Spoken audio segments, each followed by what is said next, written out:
So, Rue, I believe you pulled in the last soul. Do you want to pull in this one too? Sure. Allow me to search for a soul to pull.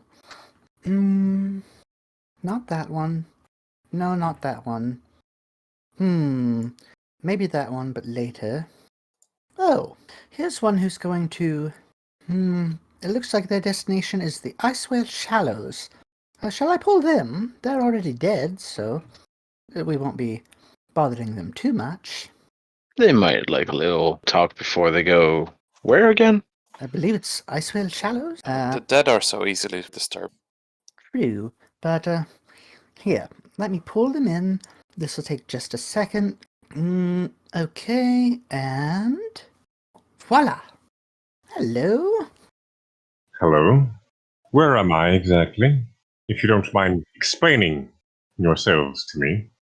You are currently in the realm of forgotten memories and dreams. We are the Delegation of Dreamers, and we had wanted to ask you a few questions so that you don't get forgotten before you reach your final destination. I'm sorry, could you clarify, am I dreaming right now, or have I finally died? You are dead. We sometimes pull the souls of the dead here to ask them questions so that they aren't forgotten completely when time passes on. Sorry to break the news to you. Then you are thieves and corruptors, creatures unassociated with the greater divine, but parasites. Recorders of history. I see. When things are forgotten, they end up disappearing, even from the afterlife sometimes. So it's best to record their tales and exploits so that they live a long, happy life in their afterlife. Recorded for the benefit of whom? Well, for the ones who have deceased and the ones who are forgotten. Otherwise, well, some don't stay in the afterlife for long. Well, I assure you, if my plans have anything to say for it, I will not be forgotten. I will be remembered by my family for all time. Would you mind spending a few moments with us, and we'll make sure you don't get forgotten once your family's gone too. But actually, can we get your name first, if that would be all right? I'm not under the impression that I have any ability to refuse creatures as powerful, seemingly, as yourselves. My name is Parson Serenity Skultry, of the Skultry clan. To answer your question as to why I shall not be forgotten, well, death is the business of my family. If my body is taken correctly, then it shall be buried under the eponymous tree of my clan. My head will weigh the boughs for eternity, until it is bones and nothing more. But my sister and those like her will speak to me from time to time. That is an interesting tradition. It is useful for the recording of valuable information. I take it you might understand. Indeed. Of course, this is done with permission. Yes. Allow us to introduce ourselves a little better. I am Rue. I am Ephraim. And I'm Ashura. For some reason, we keep introducing ourselves in the same order every time. It's become tradition at this point. I see, you have an inside joke, how quaint. Rue, Ephraim, and Ashura. Indeed. The pleasure would be mine if there was a pleasure to be had. But I'm yours while you have me. And you said that your name was Parsnip? It's Parson. Parson is my title. My name is Serenity Skultry. I do apologize if I interrupt you while I speak. I only mean to answer one person before the other speaks up ahead of myself. Yes, of course. I don't mind an interruption here and there. It is fine. I doubt that anyone will notice any interruptions. Oh, you edit the records. Delightful. So it's not only are you a corrupter, a parasite, and a thief, you are a liar and a hypocrite. That's kind of hurtful. Well, But yeah, sure. Well, That's blunt. what would liars and hypocrites have with me? A meager, weak soul lost in a weak and meager death. well, for one, you follow two goddesses that I have, well, I guess I shouldn't say I've directly met. I have met avatars of, but Umberly and Oril, I believe their names are. I wanted to know if you could tell me a little more about them, because I have not been able to ask them questions when I met their avatars. Very well. My understanding of them is fleeting. It is unworthy and aspirational at best. But Oral is the goddess of winter. It is for her gifts that one must believe life is inevitable, as is death. Intentions and deeds are irrelevant, but selfishness is below it. Oral teaches us that death must come to all things when power overwhelms us, as does the winter. For Umberlee's part, goddess of the sea, she teaches us to accept the irresponsible nature of life. Law and order are irrelevant in front of power, and we must consider ourselves above impulsiveness.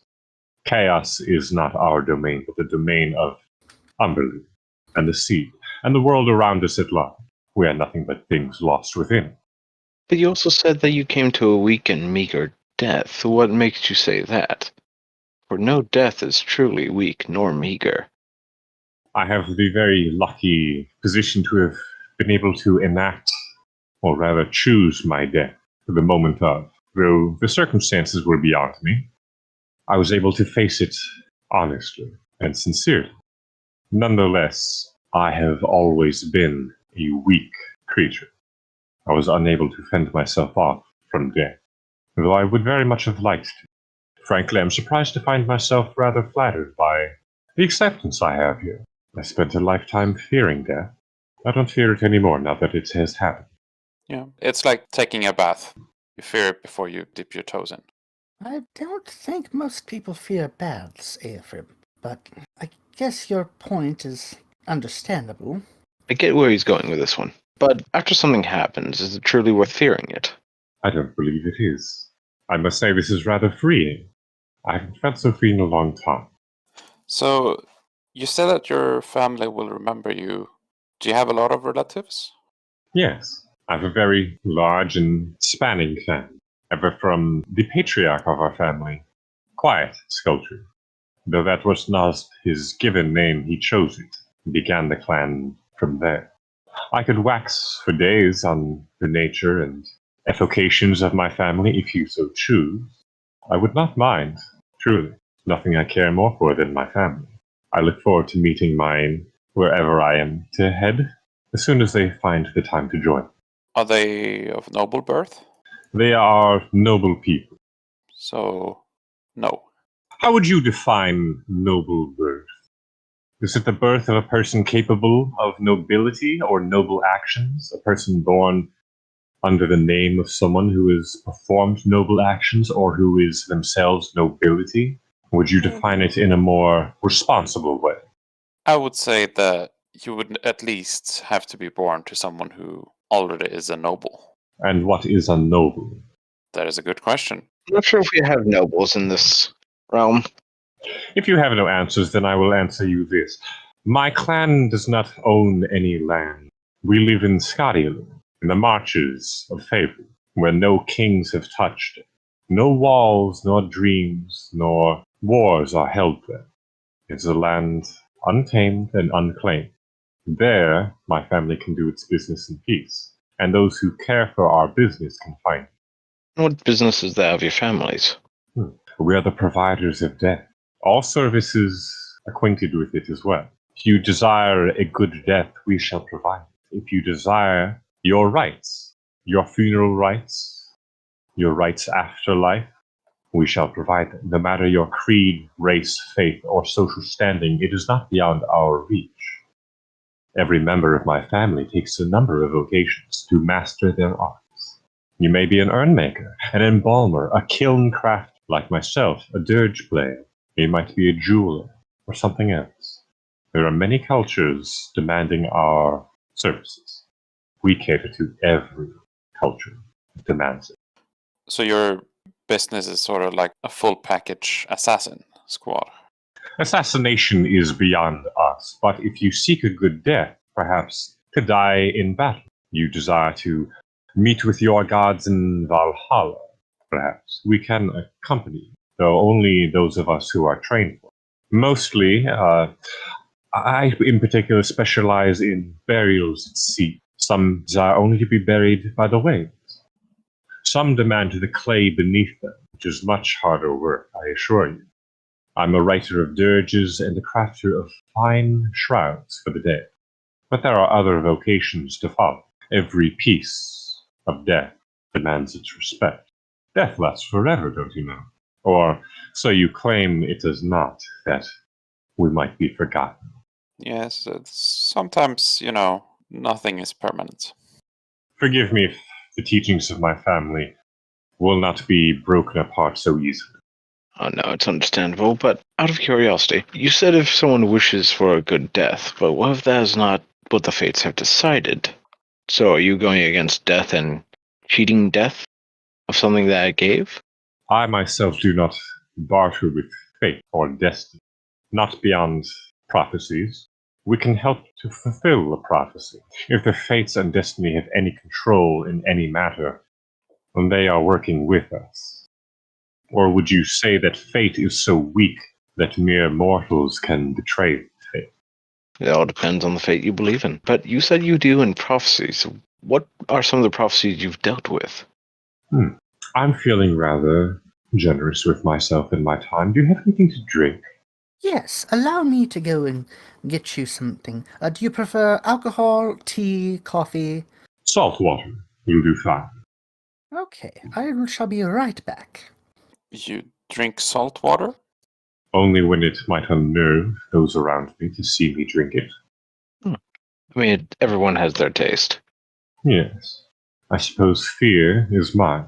I don't know how much longer I need it if I am dead, but I suppose it's an acquired taste in my existence. So you're a bit of a prankster, at least for pranks that make people unnerved. Pranking implies that I do it for frivolous endeavors. I don't do it for myself, I do it for my gods. They demand fear, and so I cult for them. I have returned with your salt water, and fear is good to cultivate if it's for your gods.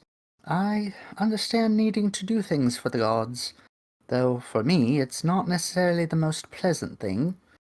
That is neither here nor there. Very good. Here's a salt shaker if you need some more salt in the water. Thank you. He takes the salt water and the salt and sets them both aside, not really touching either one. Perhaps a little disappointed that none of you batted an eye. Anyway, I was wondering, the cloak of yours and the pendant, you've carried them into the afterlife with you somehow. Would you mind telling me a bit about them? Would you care for me to answer that first, or about prophecies? Oh yes, I forgot that you were asked about the prophecies. I myself have dealings with only one prophecy. They are rare even in my clan, but one was brought to us. It foretold of a great creature, we don't know who or what, dying in the eastern sea. My uncle, Peace, he deserved to be chosen. It was right that he would have been chosen, but he was not. My uncle, he was the one who taught me my vocation, burials at sea. He was a good man, but he was too old, and so Goodness, my grandfather, the head of our clan at the time, he chose me. I can't say that it wasn't an honor, but it was a decision that ruined my life. How did it ruin your life? I was to witness the death of this creature, to record it, and to give it the rights that it was due. But I was to go with my brother at the time. Not my true brother, but a friend, Vim. This is a long story. He betrayed me. How did he betray you? And why? Serenity takes a long swig of salt water, not very happy with the taste. I suppose if anywhere this is to be recorded, let it be here, among fellow thieves and liars. When I began my journey, I was eager, and I was new. I was excited to find what I could, and among those things I believed I could find was some hidden treasure lost in the sea. I began putting together a map from clues that I had found along the way. Waves here, islands there, sea charts and paths, places and rumors told of by pirates and mercenaries and traders, those fleeing for a better life. Whatever I could find, I would put together on this map. Vim, I know not to this day why Vim did it. Vim stole the map from me and attempted to sell it, but the ink was still wet, so Vim was caught, and we were both caught, prosecuted for counterfeiting. This was in a very troubled time, in a very troubled place. Vim was executed. I never found an answer. For the sake of my family, I was not. And for the circumstances that I at least claimed I was innocent, and though they did not believe me, I was not killed. I was chained to a wagon and brought to the sea instead. I spent a year in chains, and my wrists still burn red with the pain. Those chains broke me. I once knew happiness before them, and only once again after. But let's move on. You asked about my treasures. Indeed. Well, one of these I made, and one of these I did not. The cloak here, fashioned from fine black silks, as you can see, embroidered resplendently, shining black, with image dedicated to Umberly. These are more vestments than a cloak, I admit, but I approve of them. Small manta rays and the sinking dead, bodies, skulls, drifting in the foam. Black on black, difficult to see, but some of my finer work. I crafted this for myself. It allows me to be closer to her, in some way. And the other, I'm ashamed to have still. This is a pendant fashioned in Umberly's image of pearl and carbon of shell. It too allowed me to be closer to her and to Umberly, closer to Umberly. But what other questions have you for me? What about your party? My party? Your party that you would normally adventure with. How did you meet them? So long ago now. I believe when I first saw them, they were just idiots. Just idiots bothering people at the town hall. I ignored them, of course. They later came back and found me at my place of business, my ship. It bothered me to borrow it, and myself, as a healer. And the idiots they must have been, for they stabbed themselves in front of me, hoping to see how good a healer I could be. Nonetheless, idiots are useful people, so I thought to use them for my own benefits. Where did they stab themselves? I believe the changeling stabbed the elf in the chest. Oh, and he was okay with that? Not at all, no. It was very much a surprise to everyone involved. Like I said, they were idiots. But idiots can be useful people. I attached myself to them to see if they could propel me further to my quest, to find the great creature dying in the sea. I myself am a weak creature, incapable of the mission assigned to me. I thought maybe I could find my way there with their help. Sadly, it was not to pass. You passed before your journey ended? I did. And how did you pass? Is that a question is that something you need to have? We do not need it recorded, no.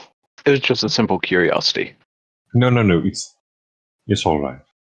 I'm sorry. I should tell you. I don't know why I feel compelled to, but I should. I was betrayed. Again, for the second time. By someone I cared very deeply for. Someone I loved. My wife. I'm sorry, I don't know where to start. So I'm guessing she didn't love you as much as you loved her? Did you win the I Love You More competition? Ignore these two fools. They can be a bit insensitive. I would start at the reason why that she would have done such, if you don't mind. I believed that she loved me, and I have reason to. But in the beginning I was only using her. I did not love them or any of them. I used them all for my own selfish benefit. I did fall for her once. It became a surprise to me. She gave me the pendant. By that time I had already tricked her into marrying me. She didn't know it until much later. She did figure it out on the night that she confronted me and stabbed me in the chest, in my heart, both figuratively and literally. I confronted her because she had stolen my child, Amnesty. I care for nothing more in this or any plane of existence, any world more than my family. And Amnesty meant the world to me, my daughter. She may have not been my blood, but she was mine. Thalassa, my wife, had stolen her from me to keep her safe, supposedly, though I saw not the logic in taking her away from those that could protect her best. She stole my child, and I was too weak to stop her, so I died for her instead. It's as simple as that. We knew what was going to happen. I knew that I was too weak to stop her. And Thalassa, somewhere inside, I think she knew it too, but it's very hard to say. And what was coming that she stole your child? And also, you said that the child was not yours by blood. How did you go about adopting her? One thing at a time. Amnesty was a child with no one. No one to love her or to protect her. An urchin, abandoned. I was asked to bury her at sea, but I realized that she was not quite dead. She had been paralyzed by some poison. Perhaps she had eaten something wrong. I cured her of it, and from then on I had a friend. Later on I had a daughter. As we worked together, I taught her my crafts. It is not uncommon for the Skultry clan to adopt. We grow as we can. What was coming was everything. The world, the sea, the chaos that everything is. Thalassa wouldn't have it. I don't blame her. She wanted to protect Amnesty. We both did. But we had different ideas of how to do it. The world comes either way. That was my thought. Most you can do is prepare. Right. Thalassa sought to run away rather than prepare. I myself had been preparing her for the world for months, years even. I taught her my magic, how to defend herself, but Thalassa wouldn't take it. She was still a child to Thalassa, Amnesty. She wouldn't grow up and become so incapable. Perhaps I'm putting words in her mouth. It's probably unfair. Well, these are words that no one else will hear. Well, I used to say words like, "What glacier would show disdain for a stone?" I thought myself above these things. I suppose I'm not anymore. Now that I'm dead, I don't have to be above anything. I can be Below it. wherever they chose to bury me. Sorry. No, you're quite all right. It was an easy pun. Do you love Thalassa until the end? I still do. I haven't loved anyone ever before. And I don't know how much of this you care to hear. Whatever you're willing to share. I've never been with someone before. Not before Thalassa. And even then I couldn't with her. I am injured, disfigured, from an encounter. I wasn't able to give her what she wanted from me. But she loved me all the same. I still believe anyway. I believe she loved me. And I know that I love her still, despite that she killed me. If you had any words to give to Thalassa, your daughter, or any of your party, what would they be? The same words I always say. Thou art to be shamed of thy sins. Penance is thy duty. What is a pound, if to be true not 20 of a pound? Thou wilt never see thy lies to be as truth, for thee cannot see that which is not true. Duty is thy salvation. Escapement wilt not beest thy way. Thither is but one way, salvation is thy end. A joining with gods thee shall hast upon thy penance's ending. This is the prayer of my clan. I spoke it often, though I don't believe they understood it. I would offer the prayer of my gods, but I do not care for my gods enough to share them. I would not want my daughter to follow gods as terrible and fearful as mine. He takes another swig of salt water. The glass is empty. Would you like some more? No, thank you. It reminds me too much of my gods. Beside being stabbed in the heart by one of them, did you get along with the rest of your party members? I did fairly well with them, I think. I tricked many of them into liking me, or at least appreciating me. They could never have truly liked me, of course, if I had not tricked them. I'm much too worthless to truly be loved without deception. For Zaur's part, he seemed smarter than the rest. He never liked me, but I don't think he liked any of them except for Thalassa. But she was easy to fall in love. I don't believe Yetri ever felt true emotions. I think she was something else, something removed. I think she tried to be because it hurt too much not to be. That I can understand. Viseria was easy. She was angry at the world, and she had but one defense against it. A blade on a stick, and that was the only thing she was worth. At least that's all she thought that she was worth. I can't argue it's all she ever showed herself to be. It's all she ever wanted to be.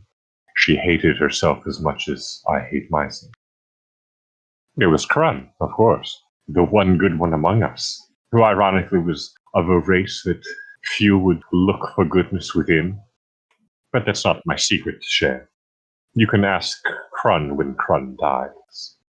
What about Amnesty? Did you trick her to love you as well? No. I did not, and you will not suggest it again. Not in front of my face. Amnesty was my daughter. I loved her as all anyone in the world can love a daughter. I cherished her and protected her, always. I taught her everything I had to teach her. I taught her everything that I ever made a mistake from, and not to follow that mistake. And do you think she will follow in your footsteps, or will she actually try to heed your advice? I pray that she does not. I don't know who to pray to now that I'm dead, and my prayers mean nothing. Perhaps yourself. Or to the living? A prayer to myself would certainly be worthless, but a prayer to the living, perhaps. Then I pray to Amnesty. I pray to Amnesty that Amnesty should never follow in my footsteps, to become as broken and frightened as I was, still am. May she have a good death and a good life, both better than mine. What do you think your family will do now without you? It depends on where my body is. If what I have asked of my party and of Thalassa in my diary, that my body be brought back home for its proper burial, then they will bury me and they will have my skull to speak with when they need me. If not, they will move as they ever have, forward, against the line of death, cradling it, knowing, and helping others to cross it as they need to be crossed. My death is insignificant against so many more that need our work. I had a good death. I was able to choose it, even if it was beyond my control to choose it. Very few have that choice. Death is something to be respected, for it lasts much longer than life. My family will move on without me until they join me. So I just have one last thing to say before we let you go. Throughout this entire interview, you've called us liars, cheats, swindlers, but you yourself are a liar as well. Your death was not in vain, and you are not of unimportance. You left an impact on people, those you've cared about, those you've loved, and those you've lost. And that's an impact many will know. That is not something unimportant. What is your question for me? I want to give hope where I can. Let hope lie with the living. The dead have no need of it. If that is how you wish to see it. But until then, have a good awakening. Wait, that doesn't work. Fine.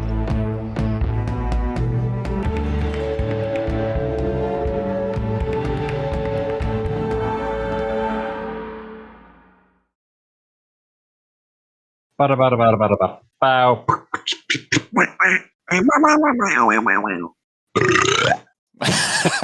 Wow.